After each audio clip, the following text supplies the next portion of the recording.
Good morning my dear students.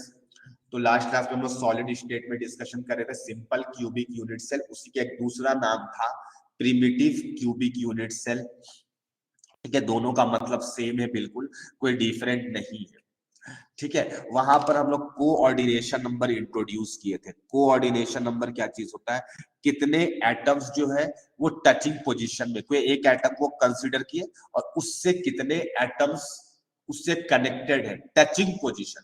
देखो एक line और भी बुक्स पे लिखा रहता है, यहाँ पे कोऑर्डिनेशन नंबर का मतलब होता है टचिंग वाले atoms, atom in touching position. ये टचिंग वाला रहेगा, उसको हम लोग कोऑर्डिनेशन कहते हैं। ठीक है, और मेरे में कुछ लोग इसका डेफिनेशन एक और भी लिखते हैं, नियरेस्ट नेबर। नियरेस्ट नेबर, तो मेरे में नियरेस्ट नेबर बोलना थोड़ा सा ना गलत हो सकता है। From my point of view ये रॉन्ग हो सकता है, ये गलत मीनिंग निकल सकता है, इसका मिस इंटरप्रिटेशन हो सकता है। तुमको कैसे मिस इंटरप्रिटेशन हो सकता है? तो मेरे भाई जो सटे हुए होंगे ना, चिपके वाले, उसको कोऑर्डिनेशन नंबर कहते हैं। जैसे मान लो कि ये चिपके हुए हैं मेरे में, तो यहां पर अगर ये हम इसको अगर शेडेड कर दे तो, और इस एटम का अगर पूछे कोऑर्डिनेशन नंबर कितना है, तो इसका कोऑर्डिनेशन नंबर 2 आ जाएगा।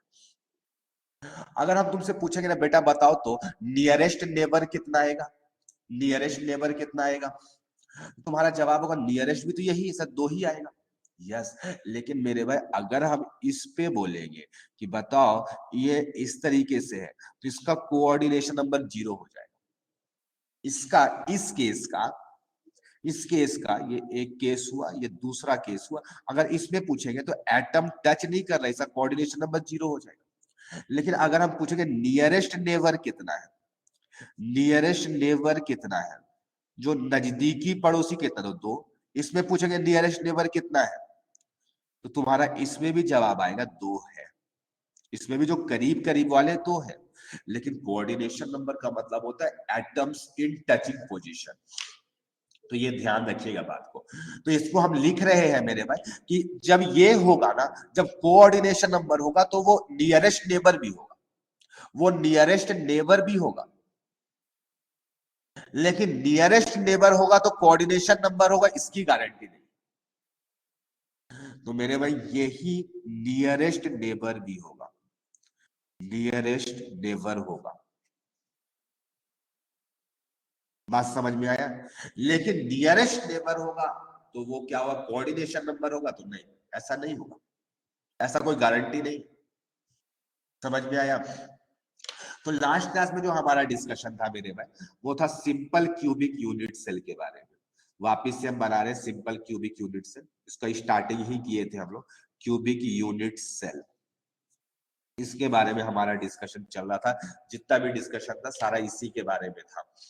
तो सिंपल क्यूबिक यूनिट में हम लिखवाए थे एक लाइन कि जो एटम्स होते हैं वो प्रेजेंट होते हैं कॉर्नर्स में, केवल ओनली एट द कॉर्नर्स। ये लाइन लिखवाए थे कि atoms are present only at the corners.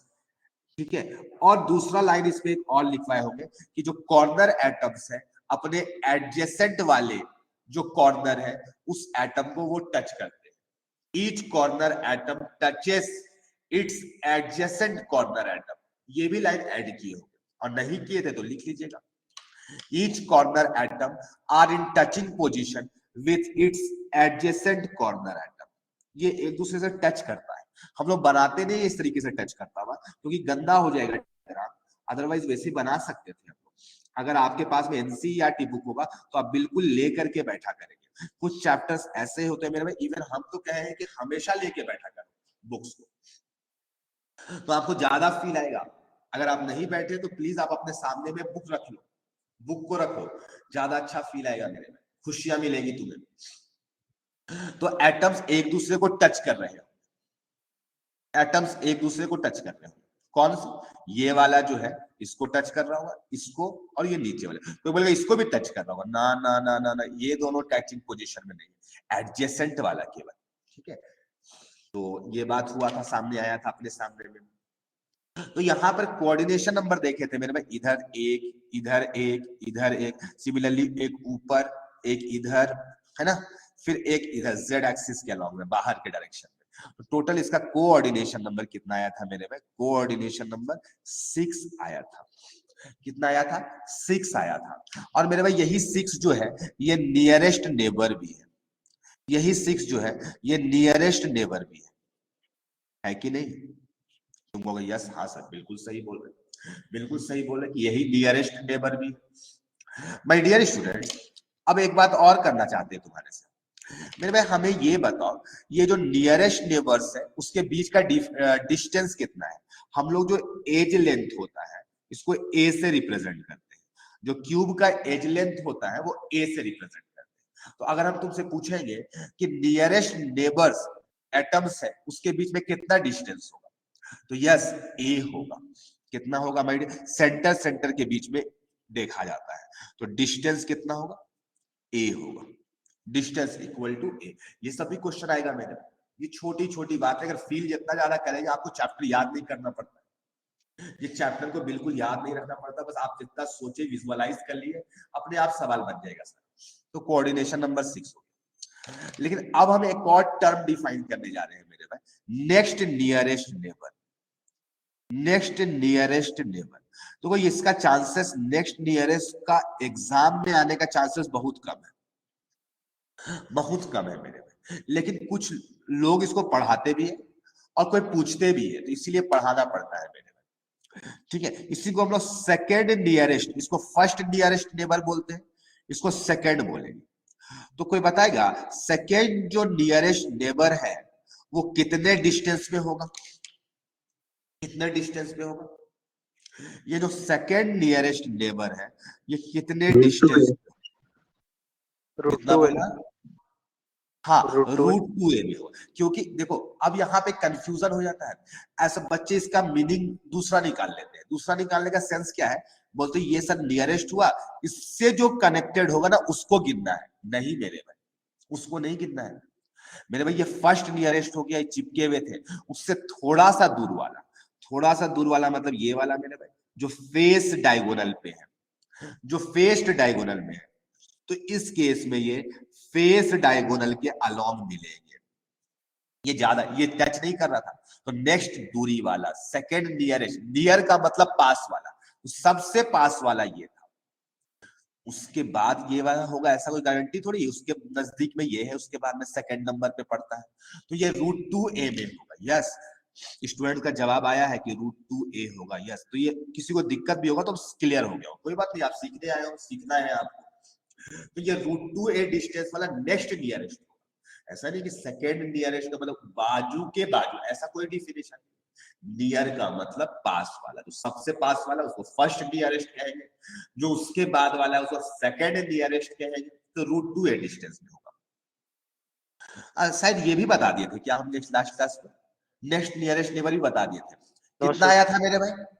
इसका कितना आया था नंबर? काउंटिंग 12 आया था। क्योंकि हम लोग देखे थे मेरे भाई कि ये वाला इधर चलेंगे, ये प्लेन जो बताए थे कॉपी वाले प्लेन में हो रहा था मेरे भाई, फिर ऐसे प्लेन में हो रहा था, फिर ऐसे, तो टोटल 4 3 12 आ गया था मेरे, 12 आ गया था मेरे। तो ये डेफिनेशन ऑलरेडी हम बता दिए थे मेरे भाई। चलो उसके बाद बात करते हैं मेरे भाई next to next nearest neighbour. Next to next nearest neighbour, next to next nearest neighbour, यानी इसको थर्ड नियरेस्ट नेबर भी कह सकते हो। तो इसका नंबर हम लोग निकालने में ज्यादा इंटरेस्टेड नहीं, वैसे निकाल सकते हो, अभी निकालना चाहोगे तो निकाल भी लेना मेरे में, कोई बड़ा रॉकेट साइंस नहीं। इसको थर्ड नियरेस्ट नेबर भी कह सकते हैं, थर्ड नियरेस्ट नेबर भी कह सकते हैं। ठीक है, इसका कितना डिस्टेंस होगा मेरे में? इसमें जो डिस्टेंस आएगा, कोई बता सकता है नेक्स्ट टू नेक्स्ट वाला कितना डिस्टेंस में प्रेजेंट होगा? √3 है।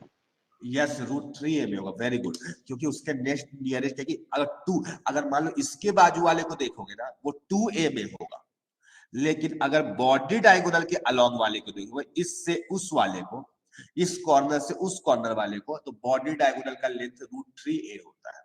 यस वेरी गुड, सबका जवाब सही आया है। तो इसका जो डिस्टेंस होगा √3a पे होगा। तो माय डियर स्टूडेंट हमें बताओ तो कि इससे कितने बॉडी डायगोनल्स मिलेंगे? तुम कहोगे सर ऊपर 4 क्यूब है, नीचे इसमें 4 क्यूब है, तो टोटल कितने क्यूब्स हो गए? 8। तुम कहोगे 8 होगा, जोड़ के बताओ मुझे जल्दी से फटाफट कितना आएगा? Next to next third nearest, yes 8 आ जाएगा मेरे। कितना आ जाएगा? 8 आ जाएगा। और ये सारा बॉडी डायगोनल्स में मिलेगा, ये सारा के सारा आपको बॉडी डायगोनल के अलोंग मिलेगा। तो ये बातें हो गई, ये कुछ बातें किए, आपको जान करके अच्छा लगा मेरे भाई। अब नेक्स्ट बात करने जा रहे हैं यहाँ पर, ये सारी बातें हो गई, अब नेक्स्ट बात करने जा रहे हैं हम। तुम कौन सी बात करने जा रहे हैं मेरे भाई? अगर तुम ना इसका टॉप व्यू देखना चाहते हो, अगर इसका तुम टॉप व्यू देखोगे, तो टॉप व्यू तुमको जब देखना है, टॉप व्यू दिखला रहे हैं मेरे भाई, तो एटम्स कैसे होगा मेरे? इस तरीके से होगा, इस तरीके से एटम्स होगा मेरे। हर कॉर्नर में टॉप से देख रहे, ऊपर से देखो मेरे भाई, 2D में देखने की कोशिश करो। हम लोग 2D में उसको दिखला रहे हैं, तुम्हारे एनसीईआरटी में बना हुआ भी मिलेगा। ये है टॉप व्यू मेरे भाई, ऊपर से देखने में, ये है टॉप व्यू। तो टॉप व्यू देखें, अगर जो एटम्स है उसका रेडियस r है, ये भी रेडियस r है, और ये एज लेंथ a है, इसका एज लेंथ a है माय डियर स्टूडेंट, तो ये a इक्वल टू कितना हो जाएगा? 2r। अपने आप दिखेगा मेरे से, याद मत कर लेना, ये सब अपने आप दिख जाएगा। a इक्वल टू 2r, तो a इज एज लेंथ और r is radius of atom. Radius of atom, हमारे जो एटम्स है वो स्फेरिकल इन शेप है, हमारे जो एटम्स है वो स्फेरिकल इन शेप होते हैं, ठीक है। तो आई होप ये रिलेशन एक निकल गया हमें, किसके किसके बीच में? एज लेंथ एंड रेडियस के बीच। याद नहीं करना है, फोटो देख के बना ले रहे हैं, समझे हुए थे कि एटम एक दूसरे को टच कर रहा है, तो उसके अकॉर्डिंगली अपने आप जो रिलेशन आया वो निकल गया, a इक्वल टू 2r। तो मेरे भाई अभी हम लोग coordination number, nearest neighbour, next to next nearest neighbour देख लिए, सब देख लिए मेरे भाई। एज लेंथ और रेडियस के बीच का रिलेशन देख लिए हम लोग। अब जो हमारा डिस्कशन है माय डियर स्टूडेंट्स, वो है इसके अलावा एक टर्म होता है rank of a unit cell. तो वो ये कैसा नाम है, चलो बताते हैं क्या होता है मेरे। अगला टर्मिनोलॉजी डिफाइन करने जा रहे हैं, अगला डेफिनेशन, और ये सब डेफिनेशन हर टाइप के यूनिट सेल के लिए डिफाइंड है। तो ये अगला डेफिनेशन हमारा है rank of a unit cell. Rank of a unit cell, इसको Z से रिप्रेजेंट किया जाता है। Rank of a unit cell को Z से रिप्रेजेंट करते हैं। तो माय डियर स्टूडेंट, ये Z क्या होता है? Number of effective atoms, number of effective atoms in a unit cell। एक यूनिट सेल में इफेक्टिवली कितना है, क्योंकि हम लोग देखे थे मेरे में एक एटम 8 में बटा हुआ था, तो किसी एक में अगर हम बात करें मेरे भाई, एक यूनिट सेल के अंदर में नेट कितना लाई कर रहा है, तो जो कॉर्नर्स में एटम्स होते हैं, जो कॉर्नर में एटम होते हैं मेरे में, वो 8 क्यूब में बटे हुए, 4 नीचे और 4 ऊपर, कल दिखलाई भी थी आपको डायग्राम में। तो मेरे भाई in a simple cubic unit cell, simple cubic पूरा ही लिख लो मेरे भाई, सिंपल क्यूबिक यूनिट सेल। तो मेरे भाई तुम्हारे पास में कितने कॉर्नर्स है? तो तुम कहोगे सर 8 कॉर्नर्स है, 8 में एटम्स रखे गए हैं, यस। लेकिन एक एटम वो जो भी अलग अलग कॉर्नर्स में है वो 8 में डिवाइडेड है। तुमको दिखाई दे रहा होगा मेरे में, फील करो। अगर किसी को ये लाइन फील नहीं आएगा तो हमको बताना वो कैसे बढ़ता है मेरे में। ऐसे बढ़ता है, ये जो है इस तरीके से 4 में बटा हुआ है, ये एक क्यूब जनरेट होगा इधर, उसके ऊपर भी रखा हुआ 3 डायमेंशनल में सोचना है, तो ये कितना होगा 1/8 कंट्रीब्यूट करेगा एक में। तो मेरे भाई इसके अलावा तो 8 ही थे और कहीं पे तो एटम्स नहीं थे, तो ये कितना आ जाएगा 1 आ जाएगा। तो सिंपल क्यूबिक यूनिट सेल में Z का वैल्यू 1 होता है। Z का वैल्यू क्या होता है? 1 होता है, यानी इफेक्टिवली एक एटम प्रेजेंट होता है। अच्छा, ये डेफिनेशन सबके टाइप के लिए एप्लीकेबल है। हाँ, अभी सिंपल क्यूबिक यूनिट सेल के लिए रैंक जो आता है ये 1 आता है, इफेक्टिव एटम्स जो है 1 आते हैं। किसी को कहीं भी डाउट होगा प्लीज पूछ लीजिएगा सर। ये वाला फिर से बताइएगा, 8 कैसे हुआ? 8 एटम्स कैसे हुआ या 1/8 कैसे हुआ? सर 1 जो हो जा रहा है ना टोटल, वो नहीं समझ आ रहा है। ये 8 इंटू 1/8 लिखे है ना, 1/8 तो समझ गए, ये 1/8 नहीं समझ में होगा। आ गया ना। तो देखो क्यूब जो है ना बेटा, वो आठों कॉर्नर्स में, क्यूब में कितने कॉर्नर्स होते हैं? 8 कॉर्नर्स होते हैं क्यूब में। अभी दिखलाए थे मेरे में 8 कॉर्नर्स। ये 1/8 जब समझ में आ गया तो मेरा काम ही आसान हो गया है। देखो ये देख लो, 1 2 4 ऊपर है और 4 नीचे है, तो 8 है। और सबका कंट्रीब्यूशन कितना हुआ? ये 8 क्यूब में बटा हुआ है। इधर भी सामने भी क्यूब है, इधर भी क्यूब है, राइट में भी क्यूब है, इसके ऊपर भी जस्ट 4 क्यूब्स होंगे। तो ये 8 कॉर्नर्स में बट रहा है। यानी तुम जिस रूम में बैठे हो उसके बाजू वाला रूम, उसके आगे वाला रूम और उसके बाजू वाला रूम, फिर इसी का जस्ट कॉपी। तो एक रूम में 8 आइटम्स है, सबका इफेक्टिवली कितना कंट्रीब्यूशन हो रहा है एक यूनिट सेल के अंदर में? तो 1/8 ना होगा, मतलब ये 8 में बटा है, तो किसी एक रूम को कितना मिला होगा? 1/8। यस सर, समझ गए। समझ गए? तो 8 इंटू 1/8। तो आई होप ये सारी बातें आपको समझ में आई होगी मेरे भाई। ठीक है, तो ये हो गया rank of a unit cell, एक नया टर्म डिफाइन किया। अब एक दूसरा टर्म डिफाइन करने जा रहे हैं यहीं पर, पैकिंग फ्रैक्शन। मेरे में पैकिंग फ्रैक्शन, अगर फ्रैक्शनल वैल्यू पे लिखोगे या 0 से 1 के बीच में लिखोगे तो उसको फ्रैक्शन बोलेंगे। और अगर 100 से मल्टीप्लाई कर दोगे तो उसे पैकिंग एफिशिएंसी कहा जाता है। उसे पैकिंग एफिशिएंसी कहा जाता है, उसको एफिशिएंसी। तो दोनों का मतलब सेम ही है मेरे। परसेंटेज में पूछेगा तो आप जवाब दे देना, और अगर फ्रैक्शन में पूछेगा तब भी आप जवाब दे सकते हैं। तो तुम कहोगे सर पैकिंग फ्रैक्शन क्या हो? तो लेट्स से कि जिस तुम रूम में पढ़ाई कर रहे हो उस रूम में तुम अकेले हो गए, तो बाकी सारा जो जगह है ना मेरे भाई तुम्हारे रूम का, वो खाली पड़ा हुआ है, वो खाली पड़ा हुआ है। इसका मतलब जो पैक्ड है, यानी जो जगह ऑक्यूपाइड है, उसका कितना फ्रैक्शन, मतलब रूम का कितना पार्ट ऑक्यूपाइड है, कितना वॉल्यूम ऑक्यूपाइड है। पीछे वाले कह रहे वैसे तो पूरा वॉल्यूम ऑक्यूपाइड है सर, गैस भरा हुआ होगा, एयर भरा हुआ होगा। अरे मेरे भाई वो हम एटम्स का बात कर रहे हैं। तो गैसेस भी एटम है, लेकिन हम लोग कौन से टाइप का एटम का बात करें? सॉलिड वाले का एटम का बात करें। ऑब्वियस सी बात है, उस स्पेस में, वैकेंट स्पेस में तो जाकर के क्या हो जाएगा? गैसेस तो ऑक्यूपाई कर ही लेंगे जगह को, वो तो ऑब्वियस सी बात है। तो पैकिंग फ्रैक्शन जो होता है मेरे में, वो तुम कितना रूम का जगह को ऑक्यूपाई कर रहे हो, ये डेफिनेशन, कितना पैक्ड है, जगह कितना खाली, मतलब भरा हुआ है, और कितना खाली है उसको वॉइड फ्रैक्शन कहते हैं। जो खाली है उसे वॉइड फ्रैक्शन कहते हैं। तो fraction of volume, fraction of volume occupied by occupied by atoms in a unit cell, in a unit cell, इसको पैकिंग फ्रैक्शन कहते हैं। मतलब पैकिंग फ्रैक्शन क्या चीज है मेरे? इसका डेफिनेशन का मतलब ये है कि volume of atoms present in unit cell, present in unit cell, unit cell, जो वॉल्यूम जो एटम्स का यूनिट सेल में प्रेजेंट है, एटम्स का volume of atoms present in a unit cell divided by, atoms are spherical होगा, और divided by volume of unit cell. और since हमारा जो भी पढ़ाई हो रहा है वो क्यूबिक यूनिट सेल पढ़ाई हो रहा है, तो वो हमेशा उस क्यूब का जो वॉल्यूम होगा ए क्यूब होगा, तो ये फ्रैक्शन हो जाएगा।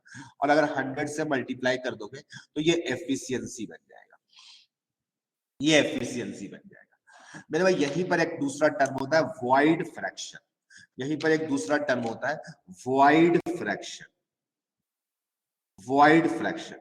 तो मेरे भाई वॉइड का मतलब वैकेंट, तो जितना पैक्ड होगा उसको 1 से माइनस कर दोगे तो वो वॉइड फ्रैक्शन निकल जाएगा। और परसेंटेज में बात करें तो 100 से मल्टीप्लाई कर देना होगा, तो वॉइड फ्रैक्शन क्या हो जाएगा? 1 माइनस पैकिंग फ्रैक्शन हो जाएगा। क्या हो जाएगा? वॉइड फ्रैक्शन जो होगा 1 माइनस पैकिंग फ्रैक्शन हो जाएगा, 1 माइनस पैकिंग फ्रैक्शन। आई होप ये वैकेंट स्पेस लिख सकते हो। वैकेंट स्पेस को हम लोग क्या बोलते हैं? वॉइड फ्रैक्शन कहते हैं। तो माय डियर स्टूडेंट्स, अब हम बात करेंगे कि जो सिंपल क्यूबिक यूनिट सेल है उसका वॉइड फ्रैक्शन कितना है, उस पर बात कर लेते हैं। ठीक है, उसके पर बात करेंगे माय डियर स्टूडेंट्स। इस पेज को हम हटा रहे हैं। तो जो अब मेरा है मेरे भाई कि in simple cubic units, simple cubic unit cell, एक सिंपल क्यूबिक यूनिट सेल में कितना पैकिंग फ्रैक्शन होगा। तो माय डियर स्टूडेंट खुद सोचो, खुद सोचो कि इसमें कितना वॉल्यूम, केवल ओवरऑल तो एक ही एटम है ना, इफेक्टिवली कितना एटम है, एक, और एक एटम का volume 1 into 4/3 pi r cube हो जाएगा स्फीयर का वॉल्यूम, और volume of a unit cell a cube हो जाएगा। मेरे भाई सिंपल क्यूबिक यूनिट सेल में अभी जस्ट रिलेशन निकाले थे A इक्वल टू 2R, तो इस R को रिप्लेस कर दो, इस R को रिप्लेस कर दो कितना से मेरे भाई, A/2 से, तो A/2 का क्यूब 8 हो जाएगा बाई A क्यूब, सॉल्व कर देना, A क्यूब कट जाएगा, 4 2 जा 8, पाई/6 आ जाएगा। और जब इसको कैलकुलेट करोगे मेरे भाई तो इसका वैल्यू आएगा 0.52 आएगा। ठीक है, इसका वैल्यू आएगा 0.52 और परसेंटेज निकालोगे मेरे भाई तो वो 52% आएगा। हो सकता है आपको पहले से याद भी होगा ये वैल्यूज, तो ये वैल्यूज आएगा याद, ये भी वैल्यूज है मेरे भाई, ये आपको निकालने के लिए आना चाहिए। क्योंकि कितना याद करोगे मेरे भाई, मान लेते हैं कि 3 ठो का याद भी कर लेंगे, लेकिन क्या सबका याद करना पॉसिबल है, तो नहीं मेरे भाई। यहीं पर पूछेंगे कि बताओ तो वॉइड फ्रैक्शन कितना है, तो मेरे भाई वॉइड फ्रैक्शन यहां से 1 माइनस 0.52 हो जाएगा, 0.48 हो जाएगा। ठीक है, हम लोग थोड़ा सा डेसिमल के बाद अप्रोक्सीमेट डेटा लिख रहे हैं, ये ध्यान रखना। तो ये लाइन भी क्लियर हो गया। अब नेक्स्ट बात हम तुम्हारे सामने करना चाहते हैं मेरे भाई, एक टर्म और भी डिफाइंड होता है, जैसे ये सब सारे टर्म सबके लिए डिफाइंड है, डेंसिटी, डेंसिटी डिफाइंड होता है मेरे भाई। तो मेरे भाई हम ऐसा मान के चलते हैं ना कि बच्चों को डेंसिटी का सबको डेफिनेशन आता है। डेंसिटी होता है mass of atoms in unit cell, जितना मास होगा मेरे भाई, और divided by volume of unit cell. Mass by volume को कहते हैं मेरे भाई, इस सबको पता है ये लाइन। ठीक है, तो mass of atoms in a unit cell divided by volume of unit cell, ये लाइन होगा मेरे भाई। तो मेरे भाई एक एटम का मास कितना होगा मेरे भाई, तो उसका मॉलिक्यूलर मास, उसका एटॉमिक मास, उसका एटॉमिक मास। तो मेरे भाई मेरे पास में कितना एटम्स होगा, तो अगर मेरा सिंपल क्यूबिक होगा तो 1 होगा, लेकिन अगर कोई दूसरा होगा, हो सकता है 2 हो, किसी में 5 हो, कुछ भी हो सकता है। तो टोटल एटम्स का मास देखना पड़ेगा ना। तो मेरे भाई किसी में Z एटम्स है, रैंक वही बताता है, और उसका मास m है मेरे, लेकिन पता है एटम्स है, एक मोल एटम्स नहीं है। तो ध्यान रखना 1 AMU इक्वल टू 1/Na ग्राम होता है, ये सिखाया गया था आपको स्टोइकियोमेट्री चैप्टर में, 1/Na ग्राम। तो मेरे भाई ये एक एटम का बात हो रहा, तो ग्राम ये AMU में होगा, जो मास होगा उसको आपको Na से डिवाइड देना पड़ेगा, और divided by volume A cube हो जाएगा, तो ग्राम हो गया। और अगर ए का जो एज लेंथ होगा मेरे पास जनरली सेंटीमीटर्स में रहेगा, ये जनरली सेंटीमीटर्स में रहेगा, तो सेंटीमीटर क्यूब बन जाएगा, तो ये यूनिट आएगा आपका ग्राम्स पर मिलीलीटर। तो डेंसिटी का भी फॉर्मूला आपको याद नहीं करना है, ऐसा नहीं कि याद करने लग गए, नहीं, ये सब अपने बना रहे हैं फॉर्मूला समझ समझ के, मास बाई वॉल्यूम होगा। तो यही फॉर्मूला आपके बुक में लिखा रहता है, Z into M by a cube into Na, ये हो गया मेरे भाई ग्राम्स पर मिलीलीटर में, ग्राम्स पर मिलीलीटर में। तो ये डेंसिटी का फॉर्मूला, ये कहीं भी अप्लाई हो जाएगा किसी भी टाइप में, इवन जो डेफिनेशंस लिखे हैं वो सबके लिए एप्लीकेबल है, वो सबके लिए एप्लीकेबल है माय डियर स्टूडेंट। तो आई होप ये सारी बातें जो अभी तक आपको बताई गई वो बिल्कुल क्लियर होगी। तो सिंपल क्यूबिक यूनिट सेल यहाँ पे जाके खत्म हो जाता है। अब हम लोग जानेंगे body centred cubic unit cell के बारे में। तो इस पेज को हम हटा रहे हैं।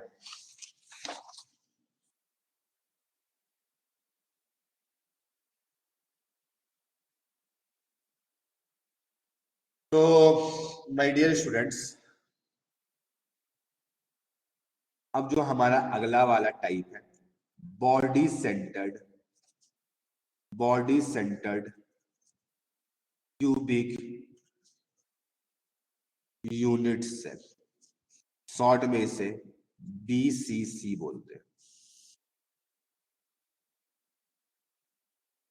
BCC बोलते हैं, body centred cubic unit cell. ठीक है, body centred cubic unit cell. ठीक है माय डियर स्टूडेंट्स, तो वो इसमें क्या होता है, तो पहले तो एक क्यूबिक यूनिट सेल बनाते हैं, एक क्यूब बना लो। सबसे पहला हमेशा काम रहेगा कि क्यूब बना लेने का, हमेशा यही अप्रोच रखते हैं। कोई भी यूनिट सेल पढ़ेंगे तो हम लोग का तो सिलेबस में कौन सा है, क्यूबिक यूनिट सेल, तो हम लोग क्यूबिक यूनिट सेल बनाएंगे, क्यूबिक यूनिट सेल बनाएंगे। बना दिए माय डियर स्टूडेंट्स। बनाने के बाद इसमें जो एटम्स प्रेजेंट है वो कहां पर होंगे, कॉर्नर्स में। तो बोला नहीं, तो पिछला वाला केस में भी था, ये तो फिक्स है मेरे में, सिंपल वाला तो सब में रहेगा, इतना तो मिनिमम है, इतना तो मिनिमम है, ये तो रहना ही है, ये तो रहना ही है। तो वो फिर कहा एक्स्ट्रा क्या है इसमें, मेरे भाई इसमें एक एटम बीच में भी होता है, एक एटम बीच में भी होता है। आप एनसीईआरटी में बिल्कुल डायग्राम को देखें, आपको ज्यादा अच्छा लगेगा, आपको देखकर ज्यादा खुशियां मिलेगी। वैसे ऑन पेपर भी बनाने सीखो, क्या कि एग्जाम में डायग्राम बना नहीं आएगा, आपके माइंड में जो फोटो बनेगा ना वही बना सकते, वही बना सकते। तो मेरे में body centred cubic unit cell BCC। तो मेरे भाई इसमें हम लोग लिखेंगे क्या क्या लाइन, कि एटम्स जो होंगे, atoms are present at each corners and at the body center ठीक है, एक लाइन तो ये हो गया। एटम जो होते हैं सारे कॉर्नर्स में होते हैं और बॉडी सेंटर में भी होते हैं, and at the body centre. दूसरा बात मेरे भाई, ये जो बॉडी सेंटर एटम होता है ना, ये 8 एटम्स को टच कर रहा होता है, सारे एटम्स को टच कर रहा होता है। तो body centre atom is in touching position with each corner atom, ये कॉर्नर एटम के साथ में टचिंग पोजीशन में रहता है। ये दूसरा बात है। तो बहुत सर ये भी तो टच करता था पिछले वाले में, यहाँ पे नहीं करता है, क्योंकि ये बॉडी वाला जब आ जाता है ना बीच पे, तो ये टच करना बंद हो जाता है, यानी थोड़ा सा फैल जाता है, या बोल सकते हो एटम्स का साइज उस केस में छोटा हो जाएगा थोड़ा सा। ठीक है, क्या होता है, ये सारी बातों को हम लोग धीरे धीरे चैप्टर के अंदर में जानेंगे, क्यों ऐसा होता है, कब होगा, क्या नहीं होगा, रेडियस रेशियो जानेंगे, सब जानेंगे टाइम टू टाइम। मेरे भाई corner atoms are not in touching atom, corner atoms are not in, not touches corner atom not touches adjacent corner atoms, तो इसको लिखने नहीं था, इसको लिख दिया तो काफी था, लेकिन हमको पता है तुम लोग बहुत बड़े डैश हो, तो लिखना पड़ा, corner atom not touches adjacent corner atom. ठीक है, ये तीन बातें, यानी कि एटम्स कहां कहां पे प्रेजेंट होते हैं बॉडी सेंटर में, सारे कॉर्नर्स में होंगे, बीच पे होते हैं, बीच वाला सबको टच करेगा मेरे में, लेकिन ये एक दूसरे में जैसे प्रीवियस केस में टच करता था, वैसे यहाँ पे टचिंग पोजीशन में नहीं होता है। तो हम पूछेंगे बेटा बताओ तो इसमें कोऑर्डिनेशन नंबर कितना होगा, कोऑर्डिनेशन मतलब नियरेस्ट नेबर, तो बताएगा इसका कोऑर्डिनेशन नंबर कितना दिखाई दे रहा है आपको टच करता हूं। तो बॉडी सेंटर के रिस्पेक्ट में सोचो, जो भी इसमें देखिएगा ना, तो बॉडी सेंटर के रिस्पेक्ट में देखने की कोशिश करना, बॉडी सेंटर के रिस्पेक्ट में देखने की कोशिश करना, तो तुमको दिखाई देगा, इसलिए आप तो क्लियरली अभी बोले कि बॉडी सेंटर सारे को टच करता है, और अपने वाले को भी, दूसरा वाला को टच नहीं कर पाएगा। डायरेक्टली तुम बोल सकते हो कि सर इसका कोऑर्डिनेशन नंबर 8 होगा, तो वो दिख गया होगा मेरे भाई, इसको टच कर रहा है, इसको टच कर रहा है, यानी एक रूम है, एक रूम में फील करो कि एक बीच में एटम है, वो हर जितने भी कॉर्नर में एटम है उसको टच कर रहा है, तो तुम्हें दिखाई देगा कि 8 होगा, तो इसका एक जवाब मिल गया, 8 होगा। 3D में रहते हैं, ऑफलाइन क्लास अटेंड करते तो और अच्छा लगता, लेकिन फिर भी ऑनलाइन में भी आपको समझ में आ जा रहा होगा। और मेरे भाई इसी को नियरेस्ट नेबर भी कहेंगे, यही को हम नियरेस्ट नेबर भी इसमें कहेंगे, इस केस पे नियरेस्ट नेबर भी कहेंगे। तो वो हाँ सर बिल्कुल कोई गलत नहीं, इसमें हमें कोई आपत्ति भी नहीं है, मेरे भाई नियरेस्ट नेबर तो कहेंगे इसको। हमको दूसरा ये जानना है ना मेरे भाई, ये नियरेस्ट नेबर कितने डिस्टेंस पे, हमको ये जानकारी लेना है कि ये नियरेस्ट नेबर कितने डिस्टेंस पे प्रेजेंट है। √3a/2। हाँ तो सिंस ये अगर तुम सोचोगे बीच पे है और एटम्स टच कर रहा है मेरे, तो तुम बॉडी डायगोनल को कंसीडर करो। तो बॉडी डायगोनल को जैसे ही कंसीडर करोगे ना मेरे भाई इसको, तो वो √3a होता है बॉडी डायगोनल, उसका आधा में होगा सेंटर के बीच का डिफरेंस। यस, सबको का जवाब सही आ रहा है, वेरी गुड।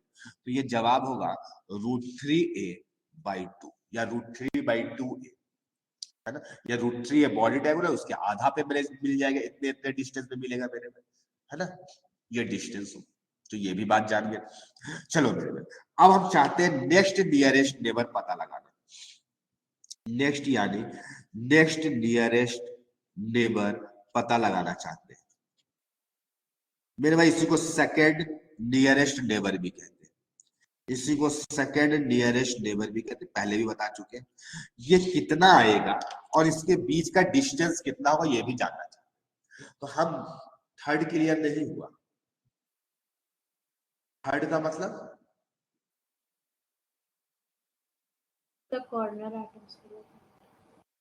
अच्छा, point number 3, corner atoms not touches each other. जैसे प्रीवियस केस में क्या बोलते थे ना कि ये एटम और ये एटम टच करता था और ऐसे दिखलाते थे, ऐसे ये एक दूसरे को टच कर रहा है, इसलिए इसमें टच नहीं कर पाता, तो बीच में आने की वजह से थोड़ा सा खिसक जाता है, तो ये दूर हो जाते हैं, ये मतलब है। ये लोग दोनों जो टच कर रहे थे ये भी The टच body center तो उसके ऊपर वाला लेवल में रहेगा।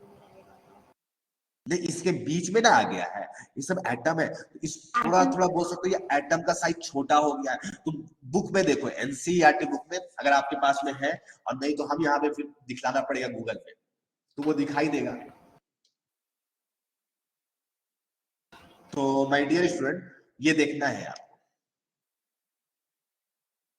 हाँ इसमें है, सेकंड डायग्राम अगर हम देखें। दिख गया? नहीं दिख रहा है। बाबा चलो अब हम दिखलाते डायग्राम हैं, बना हुआ है ना बीच में। रुको रुको, हम गूगल में दिखलाना पड़ेगा हमें, एक second. Body centred cubic unit cell,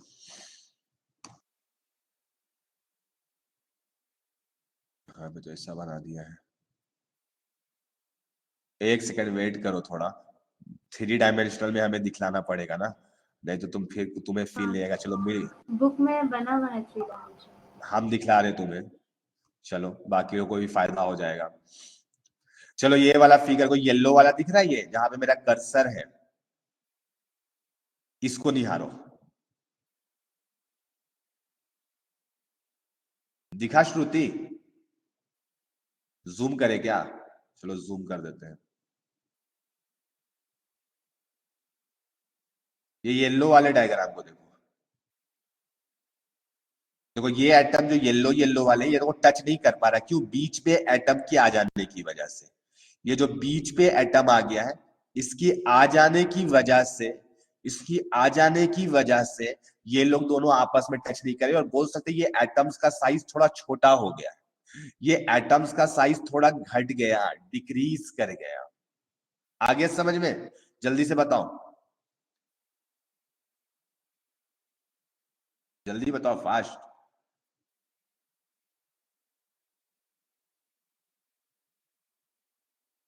श्रुति जल्दी बताइए, थोड़ा रिस्पांस दीजिए ताकि हम आगे मूव कर सके।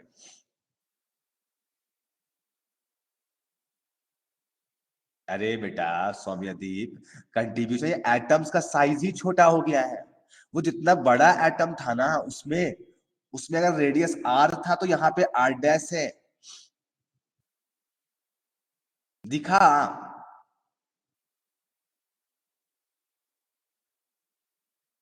तो माय डियर स्टूडेंट्स, अब हमें पता लगाना है यहाँ पर कि जो नेक्स्ट नियरेस्ट नेबर है, नेक्स्ट नियरेस्ट जो नेबर है तो वो कितने कितने डिस्टेंस में, नेक्स्ट का मतलब अब हमको डिस्टेंस भी पता करना है। किसको बोलेंगे, पहले अगर डिस्टेंस मालूम चल जाए तो पता चल जाए। मेरे भाई ये √3a/2 है, यानी कि मेरे भाई ये a से कम है। √3 का वैल्यू 1.732 होता है, बाई 2 है, तो ये a से भी कम डिस्टेंस है। तो अब अगर a से कम वाला कोई मिलता है तो वो होगा, अदरवाइज a या फिर 2a और कुछ √2a ऐसा देखना पड़ेगा। तो कौन सा मिलेगा मेरे भाई, नेक्स्ट नियरेस्ट नेबर जो मिलेगा वो कितने डिस्टेंस पे मिलेगा, ए कोई बता सकता है? ए डिस्टेंस। यस, ए में मिल जाएगा, ए में मिल जाएगा, यस ए में मिल जाएगा मेरे भाई। तो नेक्स्ट नियरेस्ट ये हो गया, या फिर ये बॉडी सेंटर के बाद जो अगला क्यूब होगा उसका बॉडी सेंटर, तो कितना मिलेगा मेरे भाई, कितना मिलेगा? 4 ना 8 ना, देखो ये इधर चलेंगे, एक बार इधर मिलेगा 2, कितना मिलेगा? फिर से अभी आंसर आ गया था, यस 6 मिलेगा। हर फेस के अलोंग चलेंगे ना, 6 फेसेस है, 6 के अलोंग चलेंगे तो टोटल 6 आंसर आएगा। ये इसको देखो, यही चीज था पिछला वाला केस में। कौन सा केस में? सिंपल क्यूबिक में। इसको पकड़ के चलो, हर डायरेक्शन में चलना पड़ता था, तो वही तो है ए डिस्टेंस में, यही तो चलते थे मेरे भाई ए डिस्टेंस में। वहां पे टचिंग होता था, वो टच करता था, वो कोऑर्डिनेशन नंबर हो जाता था। यहाँ पे वो कोऑर्डिनेशन नंबर नहीं, और इसका डिस्टेंस जो आ गया मेरे भाई, ये आ गया ए डिस्टेंस पर मिलेगा, ए डिस्टेंस पर मिलेगा। आई होप ये भी लाइन समझ में आ गया। अगर हम पूछेंगे बेटा बताओ तो next to next nearest neighbour कितना डिस्टेंस पे होगा, next to next nearest neighbour, next to next nearest neighbour कितने दूर पे होगा, कोई बता सकता है क्या? इसको थर्ड नियरेस्ट नेबर। तो अब ए में तो मिल गया है, अब कितना में लग रहा है मेरे भाई तुम्हें मिलने का चांसेस? अब कितना में लग रहा है तुम्हें मिलने का चांसेस? डिस्टेंस बताना है केवल, अब आंसर नहीं, यहाँ पे केवल डिस्टेंस बताएंगे हम लोग, कितना डिस्टेंस में मिलने का चांस लग रहा है। तो बताना चाहता है कि next to next nearest neighbour कितने डिस्टेंस में मिलेगा? एनीवन जिसको लगता है कि हमें आता है? √10a/2 √10 बाबा रे बाबा, √10 √7a/2 नहीं, √7a/2 में कौन मिलेगा? तुम्हारा जवाब आया पहले ये मिला सर ए डिस्टेंस में, अब जो भी मिलेगा वो तो ए से ज्यादा में मिलेगा। तो ये क्यूब में ए से ज्यादा डिस्टेंस वाला क्या क्या हो सकता है? तुम्हारा जवाब आएगा √2a हो सकता है सर, इसके अलावा कहां और कोई ऑप्शन? √2a/2 भी अगर करिएगा ना, अगर बी से बोलिएगा तो वो कम हो जाएगा, ए से भी कम हो जाएगा, तो वो तो ऑप्शन ही अवेलेबल नहीं। तो अगला जो चांस है डिस्टेंस होने का मेरे में, वो √2a में मिलेगा, √2a में मिलेगा। यानी कि ये ऐसे वाला चलेगा मेरे भाई, ये वाला जो उस केस में चलता था, याद करो उस केस में जो चलता था, तो उसमें ये नेक्स्ट नियरेस्ट नेबर होता था सिंपल क्यूबिक में। यहाँ पे नेक्स्ट टू नेक्स्ट बन गया, और उस पे जितना होता था इस प्लेन में, इस प्लेन में, इस प्लेन में, तो वो आंसर हो जाएगा। कितना हो जाता था मेरे भाई टोटल? तो इसका जवाब तुम्हारा हो जाता था 12। याद आया कुछ? इसका आंसर कितना हो जाता था? 12। तो आई होप ये लाइन तुम्हें समझ में आ गया होगा मेरे भाई। तो इसका आंसर भी कितना हो जाएगा? इक्वल टू 12 हो जाएगा। इक्वल टू कितना हो जाएगा? 12 हो जाएगा इसका आंसर। तो इस तरीके से वैसे आपका नेक्स्ट टू नेक्स्ट भी नहीं पूछा जाएगा, नेक्स्ट टू नेक्स्ट भी नहीं पूछा जाएगा, लेकिन क्वेश्चन में डिस्टेंस के बारे से रिलेटेड क्वेश्चन आ सकता है, डिस्टेंस से रिलेटेड क्वेश्चन आ सकता है। हाँ रितु बोलो। सर बॉडी सेंटर के हिसाब से कौन सा आइटम होगा next to next? √2a distance में अगर बॉडी सेंटर के हिसाब से अगर देखना चाहते हैं मेरे भाई, तो फिर कुछ इसमें कुछ हम लोग को डायगोनल के अलोंग चलना पड़ेगा, या फिर √2a डिस्टेंस पे अगर आप देखना चाहेंगे मेरे भाई, तो ये थोड़ा सा देखना मुश्किल पड़ सकता है। ये √2 ऐसे आया, ये वाला डिस्टेंस हमको चलना पड़ेगा लेकर के। तो ये हो सकता है ना कोई टेढ़ा हो सकता है, कोई लाइन हो सकता है टेढ़ा वाला कोई मिले, तो वही वाला कैलकुलेट करके बताया आपको, बॉडी अब डायगोनल का। Yes sir. यहाँ पे क्या चीज? Body body diagonal diagonal calculate करके। तो हो सकता है आप लोग का वो कैलकुलेशन में कहीं पे एरर हो गया होगा, ये √2a आएगा, ठीक है। जो नेक्स्ट टू नेक्स्ट मिलता है इस केस में वो √2a मिलता है, ठीक है। तो आई होप ये लाइंस क्लियर हो गया मेरे भाई आप लोग को किस कौन तरीके सा से एटम है वो आइडेंटिफाई करवा दीजिए। √2a में जैसे ये कॉर्नर से आसानी से दिख रहा है, कॉर्नर से आसानी से दिख रहा है। अब देखो अगर तुम दूसरा तरीके से फील करना चाहती हो अगर तुम लोग, तो ऐसा फील कर सकते हो। हम एक रफ में दिखलाना चाहेंगे तुम्हें बना करके। ये देखो तुम ही लोग वाला नोट्स है, अच्छा नहीं ये उनका है, CMK सर वाला है। तो माय डियर स्टूडेंट कैसे फील कर सकते हैं, देखो ये जो क्यूब है ना, ये क्यूब है और ये क्यूब में एक बॉडी सेंटर्ड एटम है। हम बॉडी सेंटर्ड केवल दिखा रहे हैं। इसी तरीके से इसमें बाजू में भी एक क्यूब होगा। तुम कहोगे हाँ सर बिल्कुल होगा, कहीं से कोई आपत्ति नहीं है हमें। इस तरीके से यहाँ भी क्यूब कैसे गड़बड़ बन गया क्या मेरा क्यूब, हाँ थोड़ा गलत बन गया क्यूब, ठीक है। फील करो मेरे भाई क्यूब ऐसा है, ठीक है। गलत ये वाला लाइन नहीं है मेरे भाई, ठीक है। फील कर लेना इसको थोड़ा सा ऐसे, ठीक है। ऐसा कुछ क्यूब है, इसका भी एक बॉडी सेंटर्ड में होगा, सबका बॉडी सेंटर्ड में होगा मेरे भाई। इसका है ना, इससे एक तो क्यूब जनरेट करो। ये जितने भी 4 ठो और 2 ठो आगे होंगे वो सारे को 3D में फील करना और उससे क्यूब जनरेट कर लो। नीचे में भी होगा 4 ठो, उससे क्यूब जनरेट होगा। यस सर, अब आगे क्लियर हो गया? Yes yes sir. नीचे वाला क्यूब को बॉडी सेंटर्ड वाला। यस, तो इस तरीके से देखना पड़ेगा तुम्हें। तो इस तरीके से फील किया जाता है। आई होप लाइंस तुम्हारा क्लियर हो गया होगा, ठीक है। तो आपको एकदम बिल्कुल भी अब टेंशन नहीं होना चाहिए किस तरीके से फील करना होता है, किस तरीके से सोचना है मेरे भाई। तो वो सारी बातें हो गई। तो मेरे भाई ये हो गया आपका कोऑर्डिनेशन नंबर। आपका दूसरा बात हो गया नियरेस्ट नेबर्स के बारे में, डिस्टेंस के बारे में बात हो गई। अब हम तुम्हारे सामने बात करना चाहते हैं मेरे भाई पैकिंग फ्रैक्शन बात करना चाहेंगे, जेड बात करना चाहेंगे। तो पहले हम लोग जेड बात कर लेते हैं, एज लेंथ और रेडियस के बीच का रिलेशन बात करेंगे। तो चलो जेड बात करते हैं, कितना आएगा इसका जेड। तो एक तो कंप्लीट बॉडी सेंटर्ड में है और 8 कॉर्नर्स में एक एक है जिसका कंट्रीब्यूशन 1/8 होगा। तो कितना आ जाएगा, जेड का वैल्यू 2 हो जाएगा। इस केस में जेड का वैल्यू 2 हो जाएगा, ठीक है। आई होप ये लाइंस क्लियर होने चाहिए कि जेड का वैल्यू 2 कैसे आया। अब हम नेक्स्ट बात करना चाहेंगे माय डियर स्टूडेंट्स। तुम बहुत कौन सा बात, तो एज लेंथ वाला में। तो माय डियर हम बॉडी डायगोनल को कंसीडर कर रहे हैं। तुम कहोगे और किसी को कंसीडर करेंगे तो फायदा नहीं होगा, नहीं कहीं कंटिन्यूअस एटम्स नहीं है। तो हम ये बॉडी डायगोनल लिए और बॉडी डायगोनल में तुम सबको पता है कि बॉडी डायगोनल में एक तो बीच में कंप्लीट एटम है। थोड़ा सा गड़बड़ लाइन बन गया है, ठीक है। बॉडी डायगोनल लेट से इतना ही बड़ा है, ठीक है, इतना ही बड़ा है, ऐसे समझना तुम लोग, ठीक है। इस टाइप से यहां से मेरे भाई ये बॉडी डायगोनल है, यहां से लेकर के यहां तक। तो ये √3a का डिस्टेंस होगा, ये बॉडी डायगोनल है। ये ब्लू वाला जो लाइन बनाए है बॉडी डायगोनल बनाए है। क्यों बनाए हैं, ताकि हमको कंटिन्यूअस एटम्स मिल जाए, ताकि हमको रेडियस निकालने में इजी पड़े। तो ये r, ये 2r हो जाएगा मेरे भाई यहां से यहां, और ये फिर से r हो जाएगा। तो √3a = 4r होता हुआ दिखाई देगा।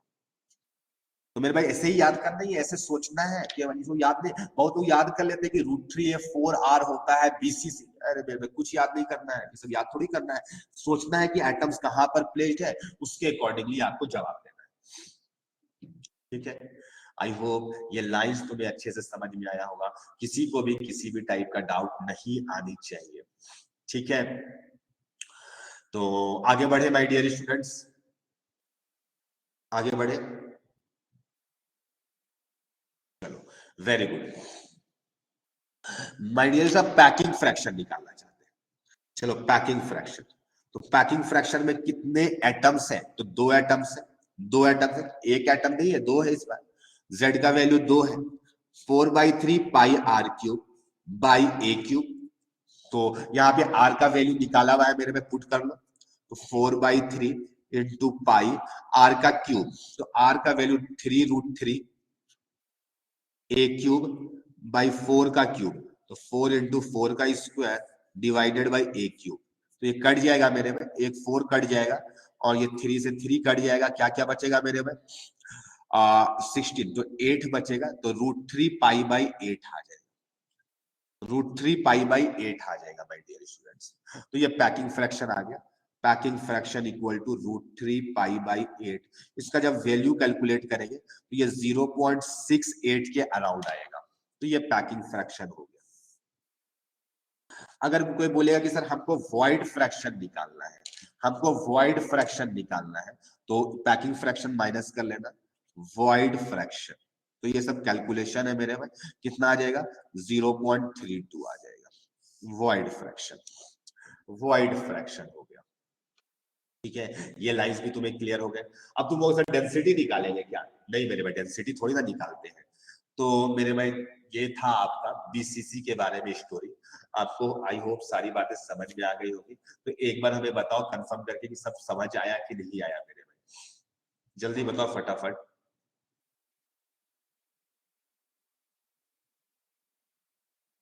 Yes, very good.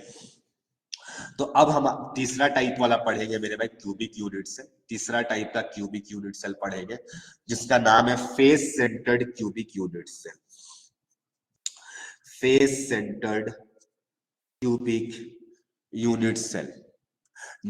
डेंसिटी को एटम देंगे तब ना निकालोगे, एम का यूज करोगे ना जुबैक। Face centred cubic unit cell, तो इसीलिए अभी नहीं निकाल रहे हैं।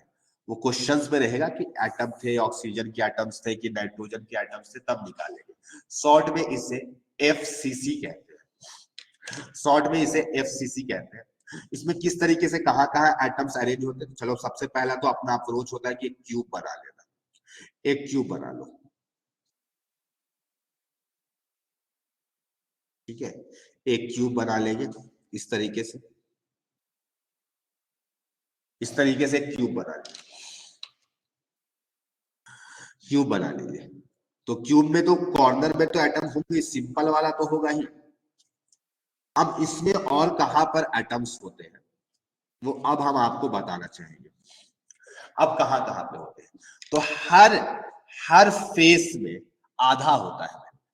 हर फेस में आधा होता है। Half atoms on each face. यहाँ पे एक ठो होगा, यहाँ पे एक ठो होगा, इस फेस में होगा, इस फेस। चार ठो दिखला, दो फेस बचा हुआ। एक ठो अंदर वाले में होगा और एक ठो बाहर वाले में। इस तरीके से ये 8 होगा मेरे में। तुम्हें थोड़ा सा फोटो में गंदा लग रहा होगा, हम तुम्हें यहाँ पे दिखलाना चाहेंगे। तुम्हें यहाँ पे तुम्हें हम दिखलाना चाहेंगे मेरे भाई, ठीक है। तुम्हें हम दिखलाना चाहते हैं फेस सेंटर्ड, ताकि तुम ज्यादा अच्छा से फील कर पाओ चीजों को। बट आपको ध्यान रखना पड़ेगा मेरे भाई कि जब भी क्वेश्चन आए आपको माइंड में ये पिक्चर्स बन जाने चाहिए, माइंड में पिक्चर्स बन जाने चाहिए, अदरवाइज आपको मुश्किलें हो सकती है। हम स्क्रीन शेयर कर रहे हैं, कैसा होता, वैसे आप एनसीईआरटी बुक में भी देख सकेंगे, ठीक है। आप यहाँ पे देखो मेरे भाई किस तरीके से, हम थोड़ा बड़ा कर रहे हैं। येलो वाले डायग्राम को देखो, एक इसको भी देखो, सारे कॉर्नर्स में तुम्हें दिखलाई देंगे, सारे कॉर्नर्स में। और ये येलो वाला जो बीच बीच में है, फेसेस में है, वो दिखाई देगा तुम्हें, अंदर आधा दिखाई देगा और बाहर दिखाई देगा आधा। हाफ हाफ है मेरे भाई, हाफ हाफ है वो। तो इसको देखो मेरे भाई, ये स्फेरिकल मॉडल दिखलाया गया किस तरीके से अरेंज्ड है, ठीक है, किस तरीके से अरेंज। इसमें और बात बताना चाहेंगे मेरे भाई, ये जो जो फेस के सेंटर में है ना, फेस के सेंटर में जो हाफ एटम है, वो मेरे भाई अपने बाजू बाजू वाले फेस में तो टच करते हैं। यानी ये जो किनारे वाला जो कर्सर मेरा जा रहा है, वो इसको टच करेंगे, नीचे वाले को टच करेंगे, सामने वाले को टच करेंगे, इसके जस्ट अपोजिट वाले को करेंगे, लेकिन इसको नहीं टच कर पाते। ये आपका डायग्राम एनसीईआरटी बुक में ज्यादा अच्छा से, ये वाला जो है इसको नहीं, पीछे वाले को नहीं टच कर पाता है। यानी ये जो है ये इसको नहीं टच कर पाएगा, ये वाला पीछे वाले को नहीं टच करेगा, बल्कि ये अपने जो बाजू बाजू में जितने भी फेसेस बच गए उसको टच करता है मेरे। तो आई होप ये बात तुम्हें समझ आ गया होगा कि क्या कहना चाहते हैं हम, किस तरीके से ये अरेंज्ड है। और दो क्यूब को मिला देंगे तो ये जो बीच वाला ब्लू स्फीयर है वो दो में बट जाएगा, ठीक है। आई होप लाइंस क्लियर हो गए, तुम्हें अच्छे तरीके से फील आ गया होगा। ये सबको फोटो को माइंड में बनाना है, ऑन पेपर बनेगा तो एग्जाम नहीं होगा क्लियर, ध्यान रखना इस चीज को। इस सबको माइंड में आपको पिक्चर बन जाना चाहिए, जैसे मेरे माइंड में आपको बना हुआ दिखाई दे रहा है। हमें दिखलाने की, हमें देखने की जरूरत नहीं होती बार बार, कैसा फोटो आएगा। तो माय डियर स्टूडेंट यहाँ पे लाइंस लिखेंगे कि एटम्स कहाँ कहाँ पर प्रेजेंट होते हैं। तो atoms are present at each corner हर कॉर्नर में हो, and at each face centre हर फेस के सेंटर पे हो। दूसरा बात लिखना चाहते हैं माय डियर स्टूडेंट कि जो फेस सेंटर वाले एटम है वो अपने एडजेसेंट फेसेस वाले को तो टच करते हैं, लेकिन जस्ट अपोजिट वाले को नहीं टच करते। तो atoms present at face centre is in touching position with adjacent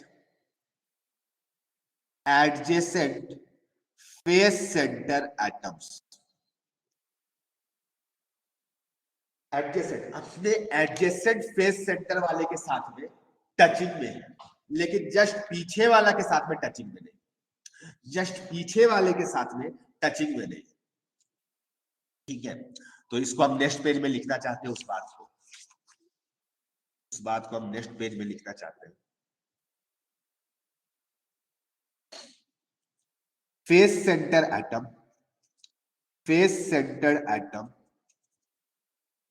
atom is not in touching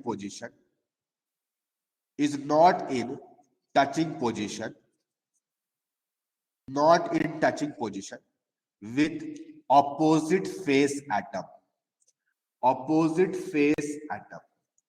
अपने ऑपोजिट फेस वाले एटम के साथ में वो टचिंग में नहीं। ये लाइन तो क्लियर हो गया होगा मेरे को।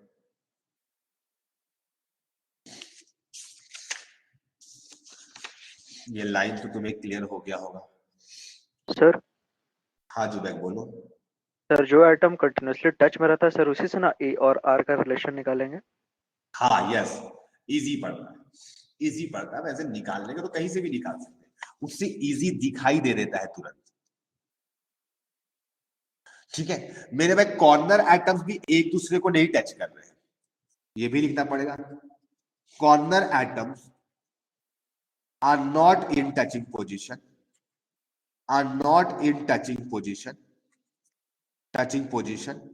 with adjacent corner atom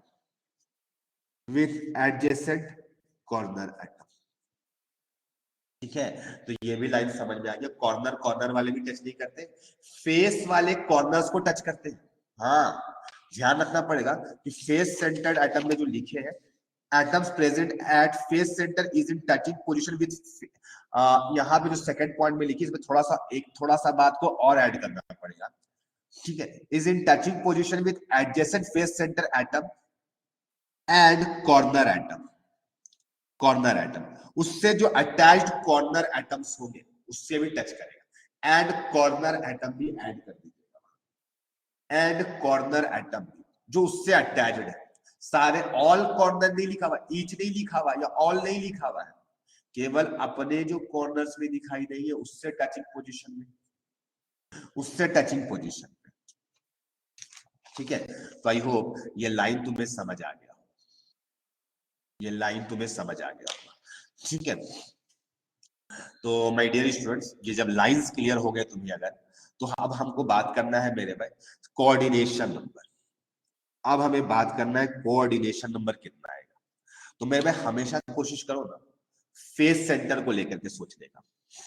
तो बताओ तो कितना आ रहा है, सोच के बताना जल्दी से, सोच के बताओ।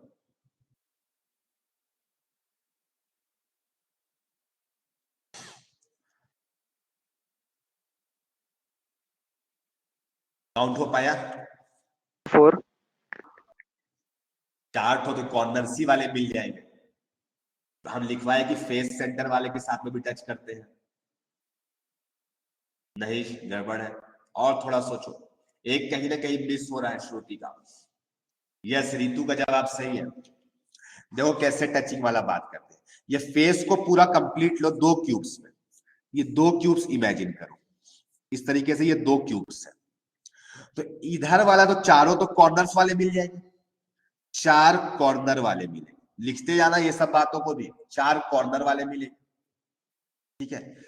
उसके बाद ये जो फेसेस में होंगे, कितना फेस होगा मेरे भाई, तो टोटल तो वैसे 6 होता है, जिसमें से ये तो खुद इंक्लूडेड है, इसको तो माइनस करेंगे और अपोजिट वाला माइनस कर देना होगा, तो 2 माइनस हो जाएगा, 4 इधर वाले क्यूब से मिलेगा और 4 इधर वाले से मिलेगा। इमेजिन करो 3 डायमेंशनल में, ऐसा सोचो जिस रूम में तुम बैठे हो उसके बाजू वाले रूम का सोचो, तो तुम्हें दिखाई देगा जो तुम जिस रूम में हो इसका एटम को सोचो, उसके जिस रूम में है उसके तुमको टोटल कितना फेसेस में दिखाई देगा, 4 दिखाई देगा, ऊपर नीचे लेफ्ट और राइट दिखाई देगा, 4 हो जाएगा। सिमिलरली इसी का मिरर इमेज इधर दिखाई देगा, और इससे जो अटैच्ड कॉर्नर एटम्स चारों है वो भी काउंट होंगे।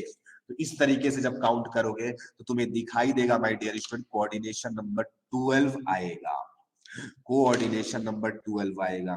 किसी को ऐसा जिसको फील नहीं हुआ तो ये नियरेस्ट नेबर भी हो जाएगा, यही क्या हो जाएगा, नियरेस्ट नेबर भी हो जाएगा, ठीक है मेरे भाई। इसमें डिस्टेंस कितना होगा, इसका डिस्टेंस कितना होगा नियरेस्ट नेबर के बीच में, कोई बताएगा डिस्टेंस, कोई बताएगा डिस्टेंस, क्या कि तुम ही लोग बताओगे तभी, √2 बड़ा ऐसा नहीं कि इसमें हमको बताना पड़ेगा, दिखता है वही लिखना है। तो ये फेस के अलोंग वाला देखो, फेस के अलोंग वाला कितना, √2 √2/2 है। हाँ √2a/2 ना हो जाएगा, यहीं पे टचिंग तो इतना ही में ना हो गया। यस सर, समझ गए।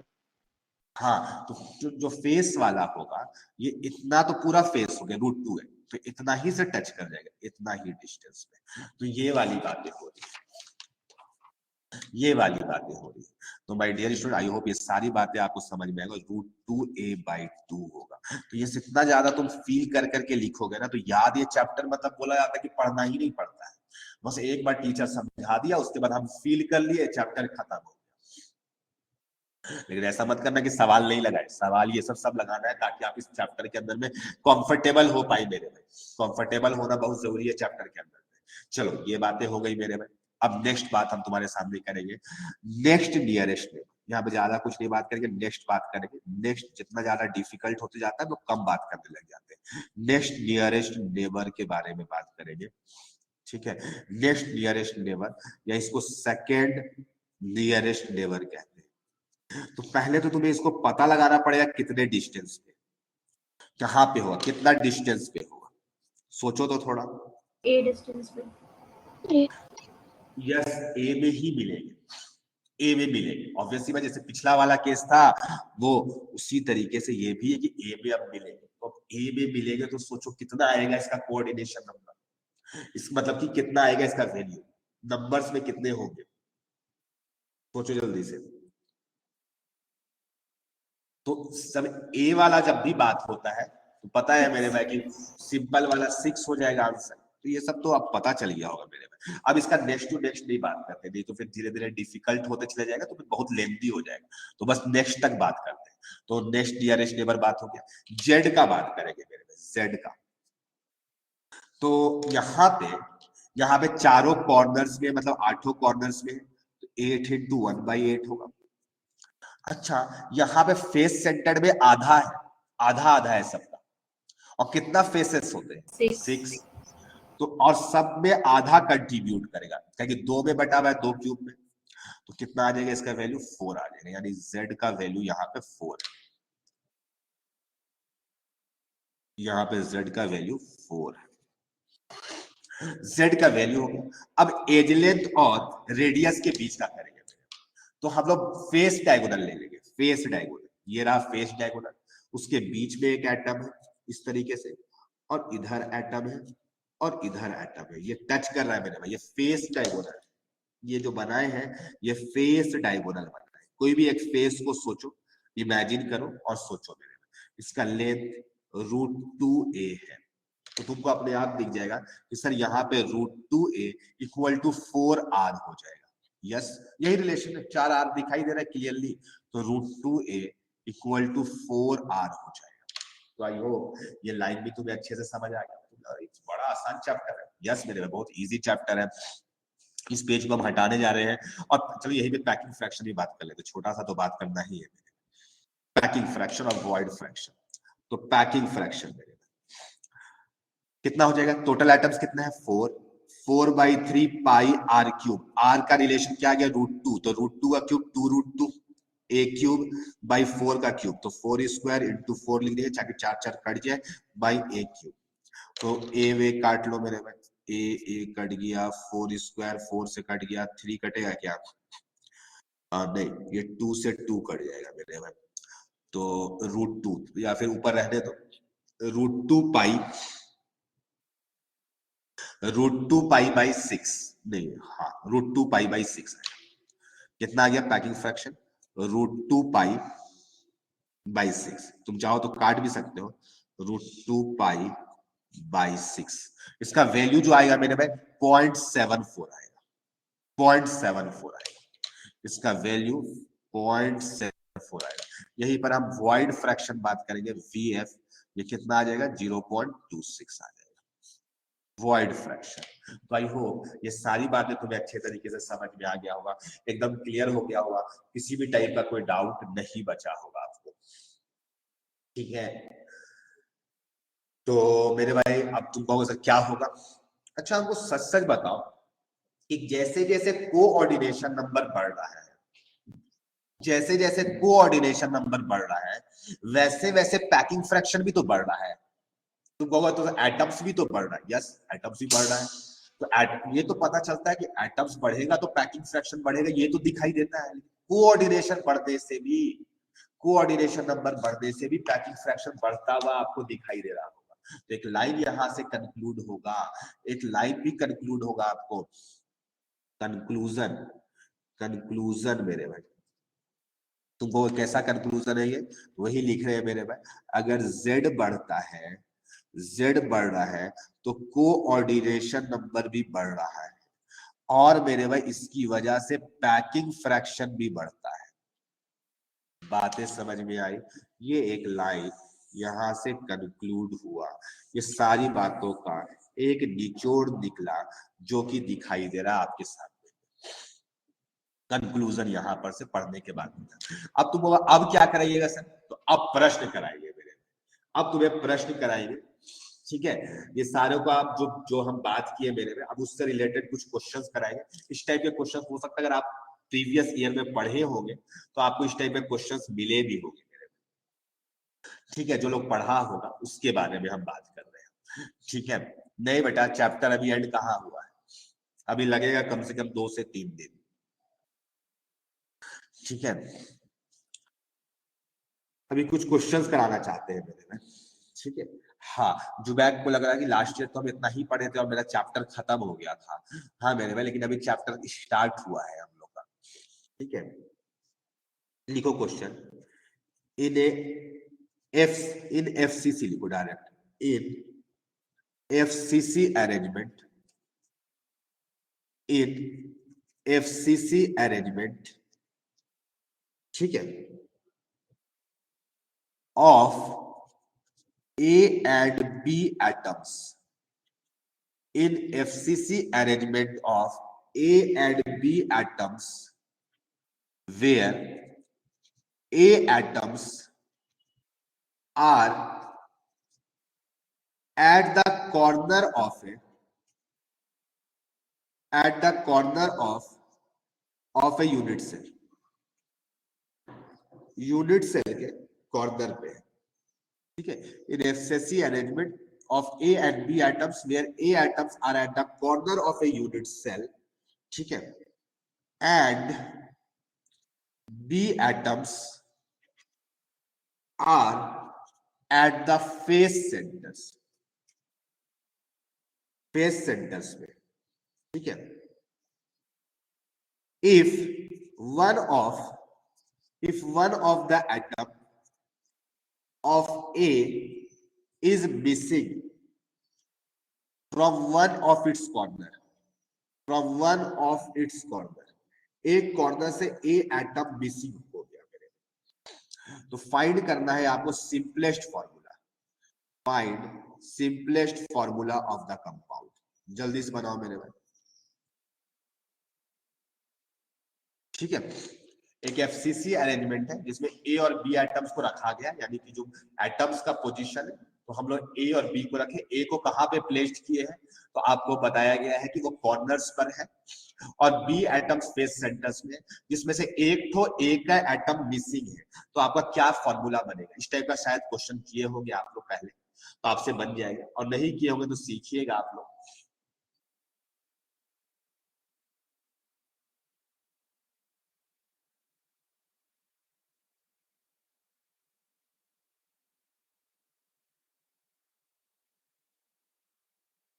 सिंपलेस्ट का मतलब जैसे फ्रैक्शन में आएगा, तो आप उस फ्रैक्शन को हटा करके अच्छे नंबर्स, जैसे 1:2, मान लो 1/2:3 आ गया, ए 1/2 B 3 आ गया, तो 1/2 को 1 करेंगे, यानी 2 से मल्टीप्लाई कर देंगे दोनों को। ठीक है, और दूसरा सिंपलेस्ट का मतलब इंपेरिकल, इंपेरिकल की बात होती है, इंपेरिकल फॉर्मूला की बात होती है।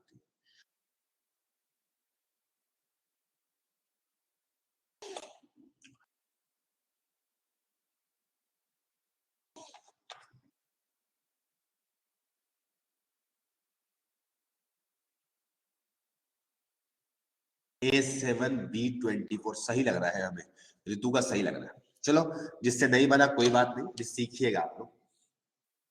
सही है, ऋतु का जवाब सही है। ए जो है मेरे भाई, बोला गया है को कॉर्नर्स में रखा गया, लेकिन सारे कॉर्नर्स में नहीं है, सारे कॉर्नर्स में नहीं है। ऋषिकेश का भी सही है, लेकिन एटम्स के फॉर्म में लिखो। तो सारे कॉर्नर्स में नहीं, कितने कॉर्नर्स में? 7 कॉर्नर्स में, और हर कॉर्नर का कंट्रीब्यूशन कितना होता है? 1/8। तो कितना मिलेगा? 7/8। 7/8। बी कहां पर प्रेजेंट है? फेस सेंटर में। तो फेस सेंटर में कितने होंगे मेरे भाई? टोटल 6 फेस सेंटर है, और हर का कंट्रीब्यूशन 1/2 होता है, क्योंकि 2 में बढ़ता है वो। तो ये कितना आ जाएगा? 3 आ जाएगा। तो ए ऐसा बन जाएगा, A7/8 B3। इसको सिंपल में कन्वर्ट करो, 8 से दोनों को मल्टीप्लाई कर दो, तो B24। ये सिंपल कहलाएगा, ये आंसर हो जाएगा मेरे। तो आई होप ये लाइंस तुम्हें समझ आ गया होगा। नेक्स्ट क्वेश्चन देना चाहते हैं मेरे में, आप लोग बनाइएगा अच्छे से, और थोड़ा फास्ट फास्ट बनाइएगा मेरे में। ठीक है, अब जल्दी जल्दी करिएगा। इसी टाइप का एक क्वेश्चन और देंगे आपको, इस टाइप का हम सोच रहे हैं कुछ डीपीपी बंटवा दे, अगर हो पाता है पॉसिबल तो, मतलब सेंड कर दे। A compound has cubical unit cell. A compound has a cubical unit cell in which X atoms are present at 6 corners. आपको ये पता है कि 8 कॉर्नर्स होते हैं क्यूब में, at 6 corners, comma, remaining corner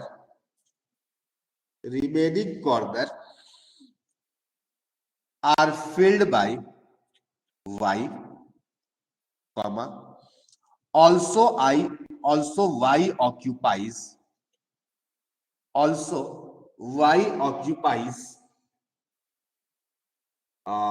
ऐसे लिखना पड़ेगा, also Y occupies face centers which are not opposite to each other,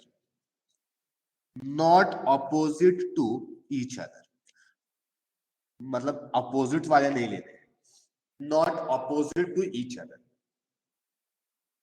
and Z atoms are present in the remaining face centers. तो आपको फाइंड करना simplest formula of the compound. Find, आराम से बनाइएगा, simplest formula of the compound. आपको simplest formula compound का बनाना है, बनाओ आराम से, जल्दीबाजी में नहीं बनाइएगा।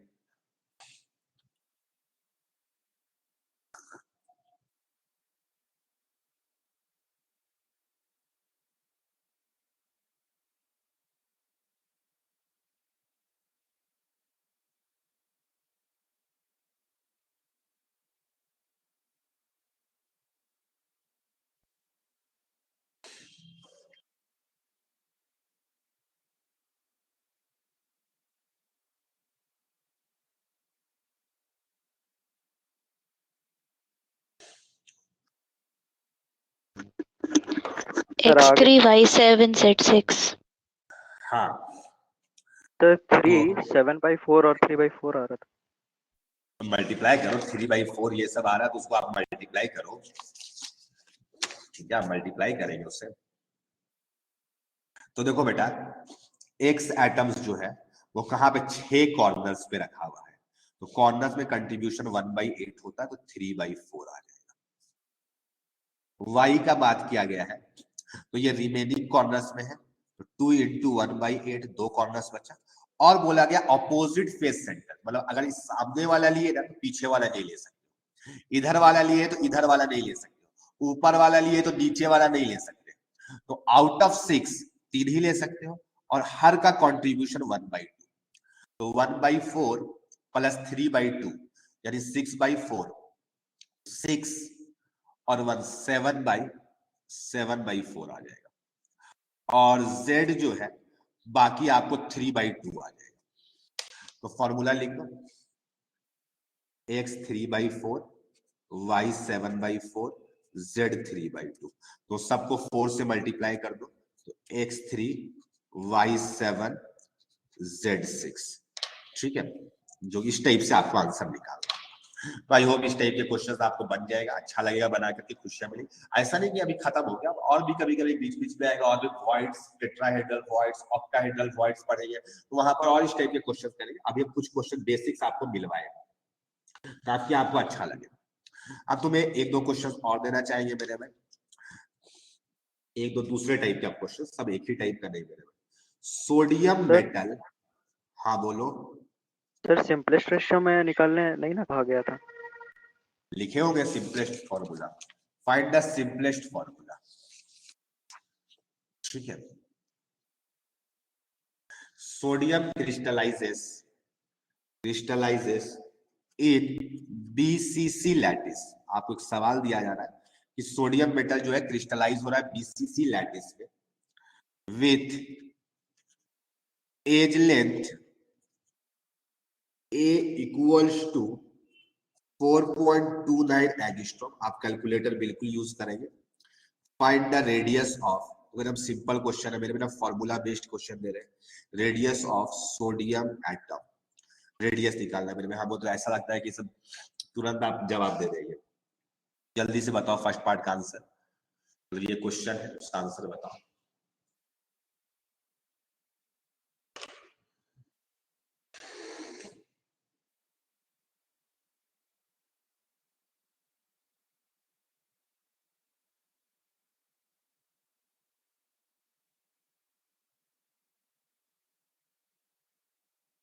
आ गया क्या?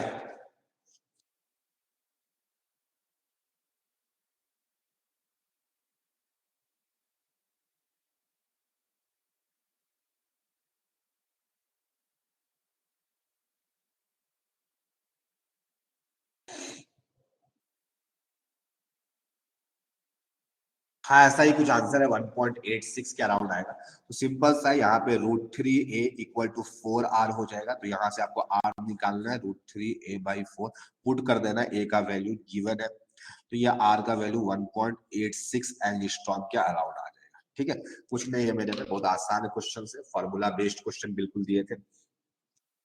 चलो नेक्स्ट क्वेश्चन है मेरे में,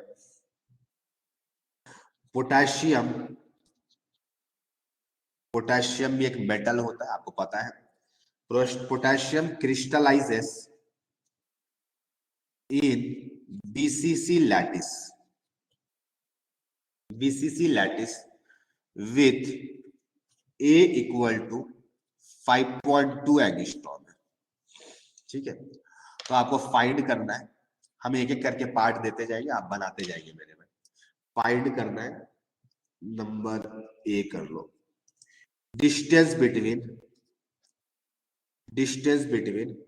नियरेस्ट नेबर्स।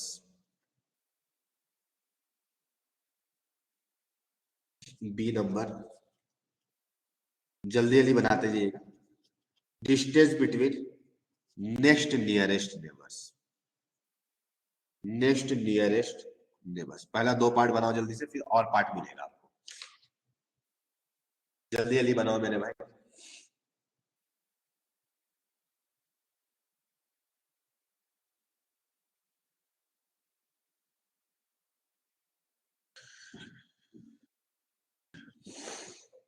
कैलकुलेटर अलाउड है।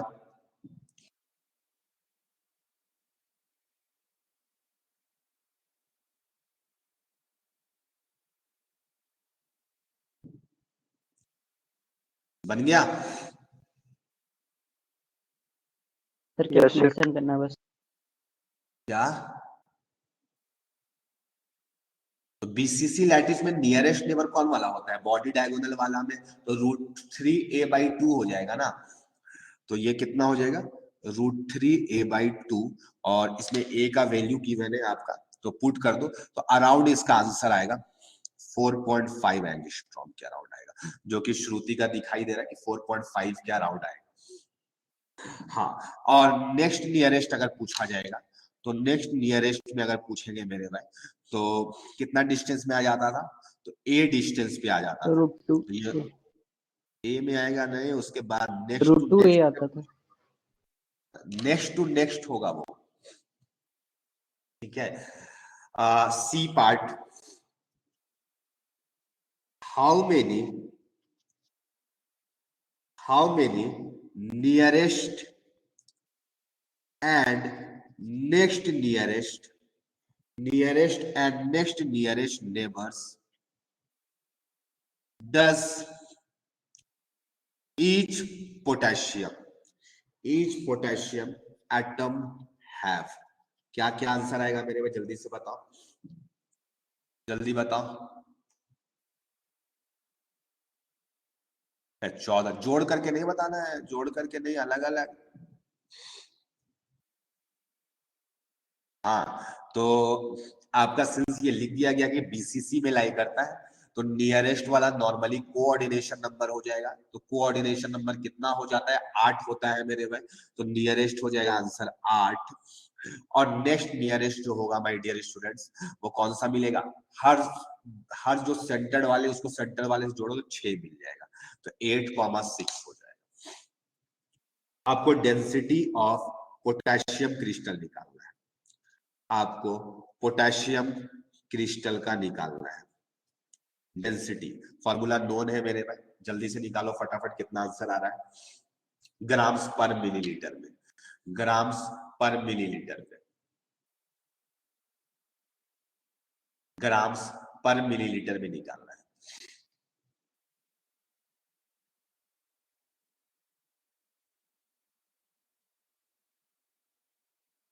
ग्राम्स पर मिलीलीटर में निकालना है।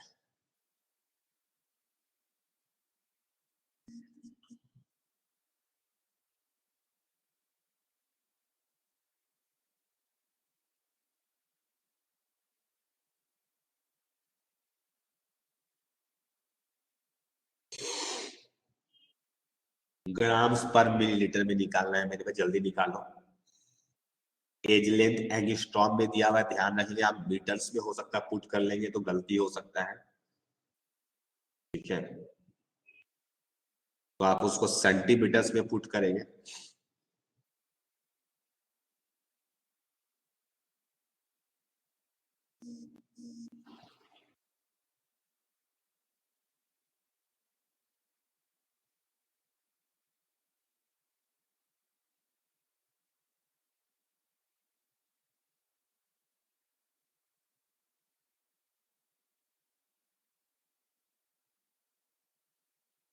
आया किसी का? यूनिट का खास ख्याल रखेंगे।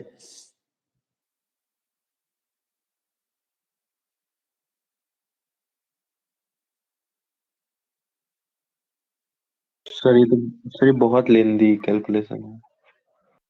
जो कैलकुलेटर तो बोले अलाउ किए हैं। एटम्स कितना हो जाएंगे मेरे में? 2। पोटेशियम का मास कितना हो गया? 39, ठीक है।